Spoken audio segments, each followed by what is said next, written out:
ব্রাজিলের সবচেয়ে হতভাগা খেলোয়াড়ের নাম নেইমার, এটা সকলেই জানে। কিন্তু আমি যদি আপনাকে জিজ্ঞাসা করি আর্জেন্টিনার সবচেয়ে হতভাগা খেলোয়াড়ের নাম কি, তাহলে আপনি কার নাম বলবেন? আমার কাছে মনে হয় আর্জেন্টিনার সবচেয়ে হতভাগা খেলোয়াড়ের নাম পাওলো দিবালা। তার সুযোগ ছিল ইতালি বা পোল্যান্ডের হয়ে খেলার, কিন্তু তিনি বেছে নিয়েছিলেন আর্জেন্টিনাকে। কেন মনে হয় দিবালা হতভাগা, শুনুন তাহলে। দিবালাকে দেখবেন দিনের পর দিন পারফর্ম করে। আর্জেন্টিনার ভক্তদের মধ্যেও দিবালা অনেক জনপ্রিয় একটি নাম, কিন্তু কোনো এক অজানা কারণে দলের সিলেকশনের সময় এই ছেলেটা বাদ পড়ে যায়। আবার যদি কখনো দলের সিলেকশনের জায়গাও পায়, কিন্তু একাদশে জায়গা পায় না।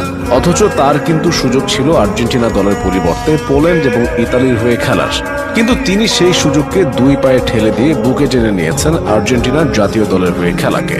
তার পারিবারিক ঐতিহ্যের কারণে দিবালা পোল্যান্ড এবং ইতালির হয়ে খেলার যোগ্য ছিলেন।